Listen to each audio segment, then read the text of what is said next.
남북의 경제가 역전인 것은 경제학자들 사이에서 차이가 있지만 1974년도예요. 1974년도에 뭐가 있었어요? 교회 부흥에 커다란 기적적인 사건이 있었습니다. 그것은 빌리그레암 목사 초청 성령 폭발 대회였어요. 즉 엑스폴로 74대회가 여의도에서 있었습니다. 방송실 한번 화면 한번 띄워볼까요? 엑스폴로 74 대회는 8월 13일부터 18일 동안 5박 6일간 서울 여의도 광장에서 있었습니다. 마지막 날 종료 집회에는 그 당시 여의도에는 건물이 하나도 없었으니까 약 100만 명 이상이 모였다고 기록되고 있습니다. 연인은 한 400만 명 정도. 1년 동안 프로야구 관중이 한 600만 정도 되니까요. 정말 대단합니다. 전국에 있는 모든 교회가 참여했습니다. 저희 아버님도 당진의 교회에 당진에서 심호하고 계셨는데 저희 교회도 참여했고요. 약 3,000개의 천막, 영등포 지역에 있는 90개 학교, 3,000개의 교실을 빌려서 숙소로 사용했습니다. 자원봉사자 의사가 200명, 간호사가 500명, 음식은 주먹밥과 새우젓으로 때웠습니다. 저도 기역에 새우젓으로 밥을 먹고 있는데 권사님 한 분이 단무지를 얻어와서 맛있게 먹었던 그런 기억이 있습니다. 가장 큰 고비는 폭우가 쏟아졌어요. 둘째 날. 주최 측은 집회 장소를 여의도 순복음교회로 급히 옮기려고 했는데 사람들이 일찍부터 자리를 잡아놓고 앉아 있었기 때문에 그럴 수가 없었어요. 그야말로 물바다가 됐지만 곧 비가 그쳤어요. 그래서 여의도의 기적이라고 합니다. 들어보신 분 있을 거예요. 그 당시 버스 안에 들어가 있던 외국인 참가자들, 기자들이 이렇게 기사를 썼어요. 스플렌티드. 네. 기사 제목이 뭐냐면 스플렌티드, 굉장하다. 어찌 하나님께서 이 민족을 축복하지 아니하시랴 하고 그 당시 외신 그 칼럼 기사에 그렇게 썼어요. 스플렌티드. 어찌 하나님께서 이 민족을 축복하지 않으시랴. 놀라운 일이죠. 정말 그때부터 하나님께서 한국을 본격적으로 축복하시는데 어린 마음에 저도 느낄 수가 있었어요. 성회 끝나고 와서 막 교회가 부흥되고 기도 열심히 하고 열정으로 모이고 참여했던 그런 기억이 어린 눈에도 지금도 선합니다. 주부에 있는 남북한 비교를 보세요. 이렇게 주부를 만들어 봤는데 이거는 조사 기관에 따라 차이가 발생할 수 있어요. 저는 주부는 그렇습니다. 우리 햇빛교회로 이름 바꾸면서 주부를 디자인하고 있는데요. 주부는 정말 전도지의 역할을 감당해야죠. 그래서 때로는 파격적으로, 획기적으로, 그래서 아주 따뜻하고 아름다운 그 햇빛이 비춰지는 그런 주보. 그래서 안산 햇빛교회는 따뜻한 햇빛교회입니다. 이런 글자만 들어가고 아무것도 안 들어가는 그런 주보도 때로는 필요합니다. 그죠? 요즘에는 광고를 할 때 여러 가지 내용이 많이 들어가면 잘 안 봐요. 저는 좀 내용이 복잡하게 들어가 있어요. 처음 한번 해봤습니다. 그런데 주보는 간단해야 돼요. 여백의 미가 있어야 됩니다. 그래야 오히려 그것을 보는 사람들에게 강력하게 어떤 소구력이 있어요. 그래서 때로는 그런 식으로 주보도 만들고 싶습니다. 이보다도 중요한 것은 우리에게 자유가 있다는 것이죠. 그러니까 천부인권입니다. 하나님이 주신 천부인권. 누구도 침범할 수 없는 굉장한 자유. 북한 보세요. 공산당 일당 독재 아닙니까? 자유가 없어요. 그렇기 때문에 북한 정권은 지금도 가시 역할을 하지만 절대로 오래갈 수 없습니다. 우리나라 현대사하고 옛날 이스라엘 백성들이 겪었던 질곡의 역사하고 비슷합니다. 백성들이 이집트에서 애굽에서 노예 생활하다가 홍해를 건넌 후에 한시름 놓았는데 아멜렉이 방해해요. 그래서 그들과 싸웁니다. 모세가 손을 들면 이기고 손을 내리면 지고 해서 제사장 아론이 모세의 손을 들어서 싸움에서 이깁니다. 즉 하나님의 도우심을 간구하고 그 은혜로 살면 하나님이 계속해서 축복하시고 역사하시지만 그렇지 않으면 언제든지 축복의 잔을 거둬가시겠다는 하나님의 말씀이 아닌가 그렇게 생각을 해요. 일본에 36년 동안 지배를 받다가 해방된 기쁨도 잠시 오늘 말씀처럼 북한의 남침으로 3년 동안 동족끼리 서로 물고 죽이는 끔찍한 전쟁을 했습니다. 그래서 1953년 7월 27일 휴전이 되었어요. 하나님이 자유를 사랑하는 이 나라를 버리지 않고 지켜주셔서 얼마나 감사한지 모릅니다. 존 F 케네디 대통령은 이렇게 얘기했어요. 용서하되 그 이름을 절대로 잊지 말라 그랬어요. 용서하되 역사적 사실을 절대로 잊지 말라. 복수하기 위해서 아닙니다. 용서해야죠. 잊어야죠. 그러나 그 사실은 절대로 잊지 말라 그랬어요. 60년 동안 수많은 역사적 사건이 있었어요. 하나님께서 이 나라를 지켜주어서 세계 10대 무역국이 되었습니다. 정말 감사하죠. 떠도내 소문에 의하면 김일성이가 1994년 남북 정상회담을 앞두고 갑자기 심장마비를 일으킨 것은 인민들이 밥이 없어서 굶고 있다는 충격적인 보고를 듣고 그 충격을 받아서 갑자기 죽었다는 그런 내용도 있습니다. 사랑하는 애빛교회 성도 여러분, 성경에서 감사는 잊지 말라는 또 다른 뜻이 있습니다. 아직도 하루 한 끼 식사를 위해 목숨을 거는 많은 사람들이 있습니다.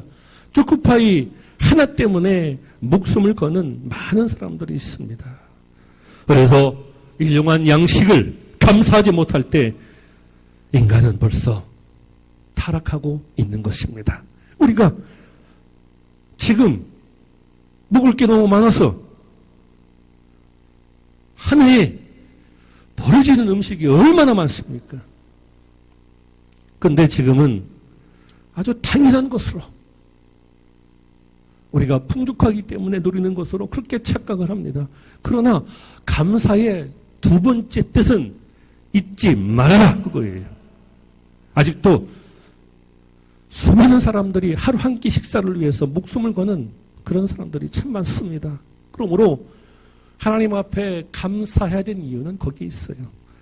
일용할 양식을 우리가 하나님 앞에 감사하지 않고 먹을 때 인간은 벌써 타락하고 있다는 징조입니다. 그래서 많은 사람들이 이런 얘기하죠. 감사를 잃으면 동물보다 못하다. 먼저 하나님께 감사해야 되고 우리나라를 도와주었던 수많은 나라에게 감사해야 되고 눈물로 기도했던 믿음의 선진들을 위해서 또한 감사해야 되겠죠. 누구처럼? 소춘하신 장로님처럼 저는 항상 그렇게 말씀을 증거하고 그렇게 생각하고 있습니다. 새벽기도 시간에 믿음의 선진들을 위해서 기도합니다. 그들에게 감사합니다. 그들의 노고를 생각하며 기도합니다. 왜? 아까 장로님이 기도했던 것처럼 우리나라는 60년 전에 세계에서 가장 못 사는 나라였습니다. 그런데 믿음의 선진들이 우상과 미신이 아주 찌들어 있는 이 땅에서 선각자로서 복음을 영접하고 사회를 바꿔나가고 하나님 앞에 눈물로 기도하고, 그래서 우리나라가 이만큼 하나님의 축복을 받았지 않나 그렇게 생각을 합니다. 사람은 상대 비교합니다. 그래서 항상 불평, 원망이 사라질 시간이 없어요. 그러므로 우리가 세상에 짐승만도 못한 감사를 잃은 그런 인간이 아니라 정말로 눈물과 믿음과 소망으로 기도했던 수많은 믿음의 선진들, 성경에서 말하고 있지 않습니까? 그들의 은혜를 잊지 말아야 되겠죠. 작년까지 우리나라는 고등학교 때 역사를 안 배운다고 그래요. 역사 과목이 선택 과목이에요. 그런 나라는 우리나라밖에 없어요. 그 나라 국사는 꼭 필수 과목이 되어야 됩니다. 저는 그런 운동을 했어요. 그런데 그렇게 되었죠. 참 감사한 일이에요. 그러다 보니까 6.25 전쟁이 언제 일어났는지, 누구랑 싸웠는지 모르잖아요. 남침인지 북침인지. 역사를 가르치지 않아서 그래요. 그리고 역사적 사건을 기념하지 않아서 그렇습니다. 성경을 보면 유대인들은 6월절에 무기병과 쓴나무를 먹습니다. 7일 동안. 왜? 자신들의 조상의 고통과 괴로움과 슬픔과 그리고 해방과 기쁨을 기념하기 위해서 무교병과 쓴나무를 먹어요. 지금도 철저하게 기념합니다.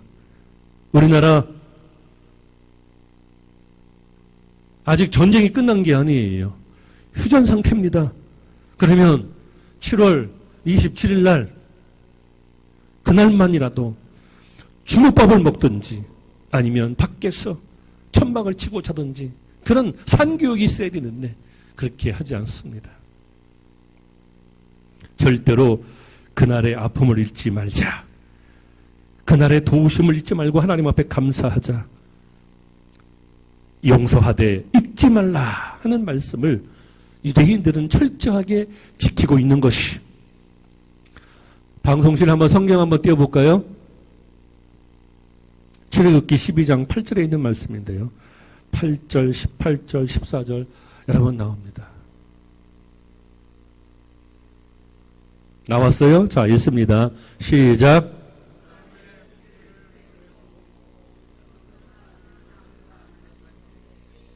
그렇죠. 이게 그들의 정신이에요. 그래서 철저하게 나라를 지키고 사랑하고, 세월호 참사가 일어난 지 석 달이 되었습니다. 달라진 것이 없어요. 여전히 낡고 부패한 일상에 사로잡혀 있습니다. 워낙 충격이 컸기 때문에 우리나라 전반에 새로운 바람이 일어날 줄 알았어요. 그러나 그렇지 않았어요.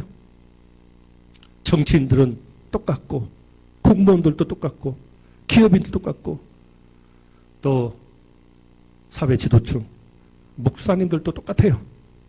사회 곳곳에 변화의 물결이 일어날 줄 알았는데 착각이었어요. 오랜 악습과 부패, 이것이 그냥 구호만으로, 의지만으로 되는 게 아니거든요. 무엇으로 되겠습니까? 그것은 철저하게 희생을 해야 돼요. 거룩한 희생입니다. 성경에서 희생제물이 나오잖아요. 구약 성경에. 그리고 나서 희생의 의미를 여러 번 말씀하고 있어요. 인류 역사상 가장 크게 희생한 분이 누구예요? 바로 예수님 아닙니까? 자신의 전부를 그냥 인류를 위해서 드렸잖아요. 하나님의 아들인데도 불구하고. 정말 쉽지 않아요. 어려운 겁니다. 자, 한번 성경 한번 띄워봐요. 성경 떴습니까? 자, 그럼 한번 읽어봅시다. 시작. 묵은 누룩을 내버려라. 곧 그리스도의 희생되셨느니라. 그렇습니다. 또 그 다음 성경 한번 띄워봐요. 자, 읽습니다. 시작.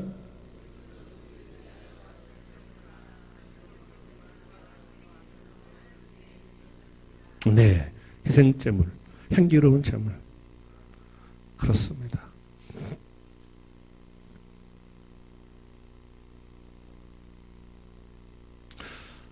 가정이 문제가 있고 어려움이 있으면 간단해요. 아버지가 자신의 특권을 내려놓으면 됩니다. 그리고 섬기면 돼요. 아내를 섬기고 자녀를 섬기고. 어렵죠. 어려우니까 희생인 것입니다.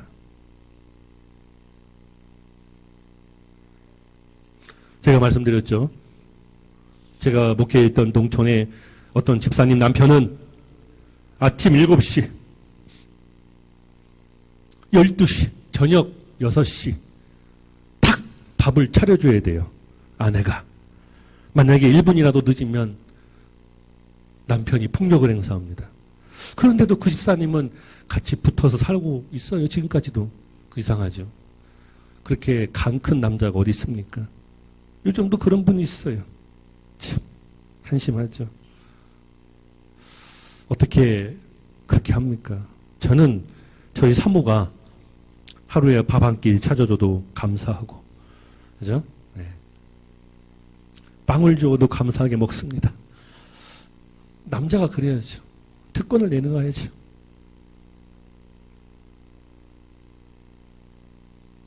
그렇습니다. 성경에서 정확한 답을 주고 있어요. 이웃과 후손들을 위해서 진정한 희생이 바탕이 되지 않고는 쉽게 국가 개조가 되지 않습니다. 그게 구호로, 그게 주장으로만 되는 겁니까? 안 됩니다. 공동체를 위해서 희생을 해야죠. 지도자부터. 그리고 그들을 절대로 잊지 않고 그들의 은혜에 감사하며 살아갈 때 바로 나라가 바로 설 수 있는 것입니다. 목사님들부터 바뀌어야 돼요. 기독교 방송에 나와서 신문에 아주 유창하게 말씀은 잘 전합니다. 그죠? 설교할 때 보면 뭐 낮아져야 되고, 그죠? 섬겨야 되고, 희생하겠다. 그렇게 설교하는데 말은 잘해. 그런데 진짜 내려놓고 농촌교회로 가고 낙도교회로 가고 삼각교회 작은 교회로 내려가야죠. 그런 철저한 자기 반성과 희생 없이는 안 통합니다. 그게 바로 세월호 참사를 통해서 우리에게 주는 커다란 교훈이에요. 우리 어른들은 철저하게 반성을 해야 됩니다. 정말 진정으로 반성을 해야 돼요. 그래야 존경받는 어른으로서 다시 거듭날 수가 있는 거예요. 저는 6.25를 잊지 말자. 그렇게 오늘 말씀을 정한 것이 아닙니다. 정말 중요한 것은 용서하되 잊지 말라. 그거예요. 복수는 하나님만이 할 수 있는 거예요. 인간은 다만 기도하고 순종하고 하나님의 은혜에 감사할 따름인 것입니다. 유대인들은 지금도 출애굽했을 때 무기범과 쓴나물을 먹으면서 그날을 기념하고 있습니다. 그러나 우리는 그렇지 못합니다. 때로는 잊어야죠. 망각의 동물이기 때문에. 그러나 용서하되 잊지 말라는 그 귀한 진리를 우리는 마음속에 담아야 됩니다. 왜? 하나님의 은혜, 유상준 장로님 74년 성령 폭발대회 세월호 참사를 잊으면 안 됩니다. 그래서 감사가 있고 희생이 있고 그리고 공동체를 위해서 희생한 사람들을 절대 잊지 않고 그들의 은혜에 감사하며 살아갈 때 나라가 바로 설 수 있는 거죠. 미국의 오바마 대통령 얼마나 바빠요. 세계에서 가장 바쁜 사람 아닙니까? 그런데 이라크 전장에서 순직한 군인이 수송기로 고국에 딱 도착하면 새벽 5시임에도 불구하고 달려가서 거소경이하지 않습니까? 그것이 그들의 정신이에요. 다 좋은 게 아닙니다. 다 본받는 것이 아니에요. 때로는 선진국이 되기 위해서는 그런 좋은 점은 우리가 본받아야 되겠죠. 한민족 5,000년 역사상 가장 축복을 받고 있습니다.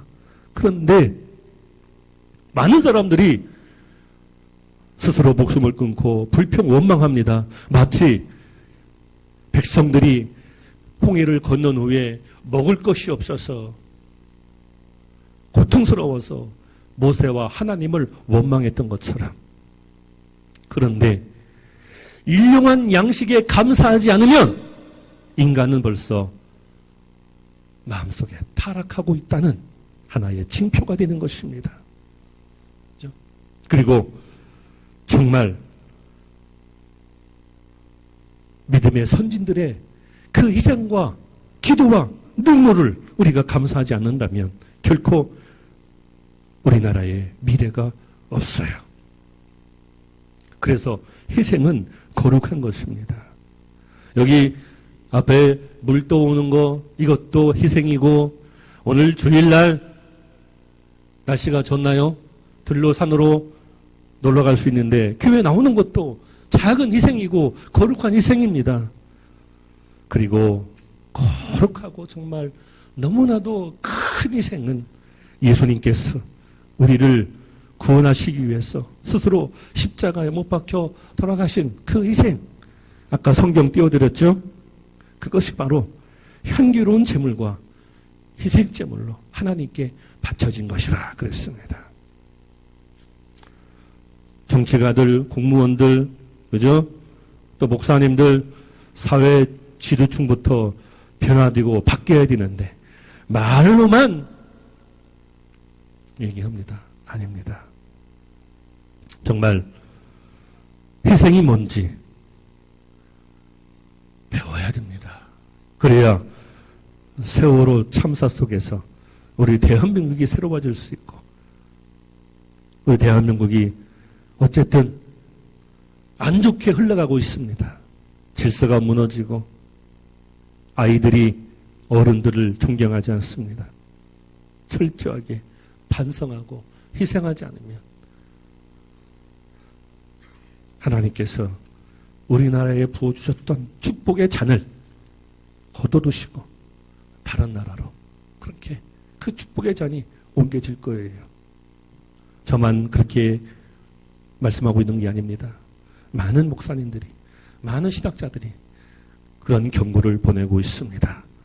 그러므로 오늘 말씀 속에서 우리 햇빛교회 성도들이 우리 믿음의 조상들의 은혜를 잊지 말고 그들이 희생했던 것처럼 우리도 작은 희생을 통하여 하나님 나라가 더 확장되고 우리 대한민국이 더 살기 좁아지는 우리 안산 땅이 더 하나님의 축복받는 그런 역사가 나타나기를 예수님의 이름으로 축원합니다. 다 따라서 합시다. 용서하되 잊지 말라.